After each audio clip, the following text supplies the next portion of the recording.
안녕하세요. 오늘은 도커 컨테이너를 10분 요약하여 설명해 드리도록 하겠습니다. 물론 처음에는 이 용어들이 생소하고 무섭게 느껴질 수 있습니다. 하지만 걱정하지 않아도 됩니다. 누구나 처음 보는 사람도 이해하기 쉽게 설명할 거니까요. 실제 개념은 꽤나 이해하기 쉽습니다. 도커는 컨테이너 기반의 오픈소스 가상화 플랫폼입니다. 일반적으로 컨테이너라 하면 배에 싣는 화물 수송용 박스로 다양한 화물을 적재할 수 있도록 규격화되어 있어 컨테이너선이나 트레일러 등 다양한 운송수단으로 쉽게 옮길 수 있습니다. 오늘 여러분에게 설명드리려 하는 컨테이너도 이와 비슷합니다. 다양한 애플리케이션, 실행 환경을 컨테이너로 만들어 물리머신, 퍼블릭 클라우드 등 어디서든 실행할 수 있습니다. 먼저 컨테이너 기술이 나오게 된 배경에 대해 알아보도록 하겠습니다. 기업은 항상 어떻게 서비스를 효율적으로 운영할 것인지에 대해 고민하게 됩니다. 전통적으로 하드웨어에 운영체제를 설치하고 그 위에 프레임워크 및 라이브러리를 설치한 후 애플리케이션을 올려 서비스를 배포했습니다. 물리서버에 하나의 애플리케이션만 배포하는 것은 비효율적입니다. 물리서버가 늘어날수록 필요한 작업과 관리 포인트가 늘어나게 됩니다.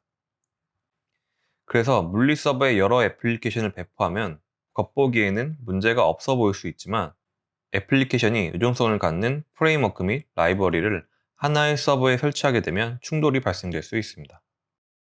이 문제를 피할 수 있는 방법이 애플리케이션마다 격리를 하는 방법입니다. 그래서 가상화 기술이 생기게 되었습니다. 가상화란 간단히 말하면 하나의 물리 서버를 여러 대의 서버로 나눌 수 있는 기술입니다. 가상화는 물리 서버에 설치된 하이퍼바이저를 통해 가상 머신을 생성하여 독립된 운영체제를 설치하고 격리된 가상 공간을 만들 수 있습니다. 가상화의 애플리케이션을 배포하면 완벽하게 격리된 서비스 환경을 가질 수 있게 되는 것입니다. 가상화 배포 환경이 있는데 왜 컨테이너 환경이 나오게 된 것일까요? 기업은 항상 효율적인 방법을 생각하게 됩니다. 가상화 환경은 단점을 가지고 있습니다. 가상화 환경을 위한 CPU, 메모리 같은 컴퓨팅 자원과 각 가상 머신을 생성하기 위한 운영체제를 꼭 설치해야 하는 등 자원 오버헤드 및 성능 효율성이 떨어지게 됩니다. 비용 효율성과 컴퓨팅 자원을 최대한 잘 쓸 수 있을까에 대한 고민에서 나온 기술이 바로 컨테이너입니다. 컨테이너 환경은 운영체제가 설치된 물리서버에 도커와 같은 컨테이너 런타임이 있다면 격리된 애플리케이션 환경을 만들 수 있습니다. 컨테이너는 ch루트, 네임스페이스, C그룹스와 같은 커널 기능을 통해 운영체제의 프로세스로 실행되기 때문에 불필요한 자원 소모가 없는 것이 특징입니다. 다음은 컨테이너 역사에 대해 알아보겠습니다. 도커가 컨테이너의 시작은 아닙니다. 2000년도 유닉스 OS인 FreeBSD에서 나온 OS 가상화 기술인 FreeBSD J를 발표했고 2008년에 LXC를 발표하면서 리눅스 환경에서 컨테이너를 구현할 수 있게 되었습니다. 그리고 2014년에 우리가 알고 있는 도커가 발표되었습니다. 그럼 이제 도커 구성 요소에 대해 알아보도록 하겠습니다. 먼저 사용자가 도커 명령어를 통해 도커 호스트에 명령을 내리게 됩니다. 도커 호스트는 우분투와 같은 리눅스 환경이고 도커 데몬이 설치되어 있는 상태입니다. 도커 데몬은 도커 컨테이너 및 이미지를 관리합니다. 도커 이미지는 사용자가 빌드해서 만들 수도 있지만 저장소를 통해 가져올 수도 있습니다. 그리고 도커 런 명령어를 통해 이미지를 컨테이너로 실행시킬 수 있습니다. 여기서 이미지와 컨테이너에 집중해 보도록 하겠습니다. 먼저 이미지는 도커 파일이라는 명세서를 통해 만들 수 있습니다. 이미지에는 컨테이너 목적에 맞는 바이너리와 라이브러리가 설치되어 있고 여러 개의 계층으로 존재하게 됩니다. 이렇게 만들어진 도커 이미지를 실행시키면 도커 컨테이너로 작동하게 됩니다. 도커 이미지는 읽기 전용으로 사용되고 변경사항은 컨테이너 계층에 저장하여 컨테이너에서 무엇을 하든 이미지 계층에 영향을 주지 않습니다. 도커 컨테이너는 이미지를 실행한 상태로 응용 프로그램을 캡슐화하여 격리된 공간에서 프로세스를 동작시키는 기술입니다. 이미지와 컨테이너의 관계는 프로그램과 프로세스, 그리고 클래스와 인스턴스의 관계를 생각하면 이해하기 쉽습니다. 도커 이미지 이름 구성은 저장소 이름, 이미지 태그로 구성되어 있습니다. 이미지 이름을 제외한 나머지 이름은 생략이 가능하며 이미지 태그 이름을 생략하면 최신 리비전인 레이티스트를 인식을 하고 저장소 이름을 생략하면 기본 저장소인 도커 허브로 인식하게 됩니다.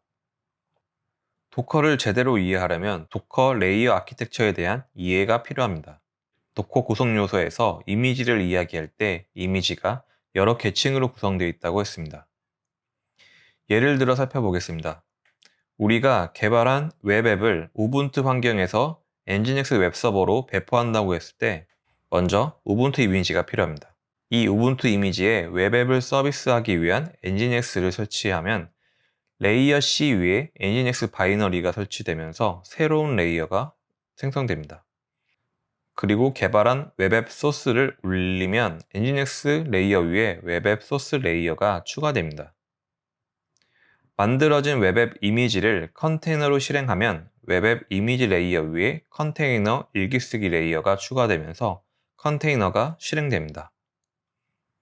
조금 더 구체적으로 살펴보면 이미지 레이어의 1번 레이어는 베이스 우분투이고 레이어 2, 3번은 엔진엑스 바이너리 설치 레이어입니다. 그리고 4번 레이어의 소스 코드 복사, 5번 레이어에는 컨테이너가 수행될 명령어를 정의해 줍니다. 이러한 작업은 도커 파일에 명시되어 있는 내용으로 각 라인은 이미지 레이어에 해당됩니다. 이렇게 빌드된 이미지를 실행하면 컨테이너가 실행되는데 이미지 레이어는 읽기 전용으로 컨테이너 레이어는 읽기 쓰기로 생성됩니다. 그리고 컨테이너가 종료되면 생성되었던 컨테이너 레이어는 삭제됩니다. 컨테이너 레이어 구조 덕분에 호스트의 영향을 받지 않고 격리된 환경을 만들 수 있게 됩니다. 조금 어려울 수 있지만 직접 도커 파일을 작성해보고 실행해보면 이해하기 쉬울 것입니다. 각각 도커 컨테이너는 네트워크 환경에서도 격리되어 있습니다. 컨테이너를 생성하면 컨테이너마다 네트워크 인터페이스를 갖게 되고 호스트에서는 컨테이너별로 VETH라는 네트워크 인터페이스가 추가되게 됩니다. 그리고 도커 0이라는 브릿지 네트워크를 통해 호스트의 네트워크 인터페이스와 연결하게 됩니다. 도커 컨테이너 네트워크 드라이버는 브릿지, 호스트, 논, 오버레이 4가지를 가지고 있습니다. 브릿지, 호스트, 논은 싱글 호스트를 지원하고 오버레이는 멀티 호스트 네트워크를 지원하게 됩니다. 오버레이는 쿠버네티스와 같은 컨테이너 오케스트레이션에서 사용되고 있습니다. 자, 지금까지 컨테이너의 발전 배경부터 도커 구성 요소와 레이어, 네트워크까지 알아보았습니다. 도커에 대한 다른 내용도 영상으로 보고 싶다면 댓글로 남겨주세요. 감사합니다.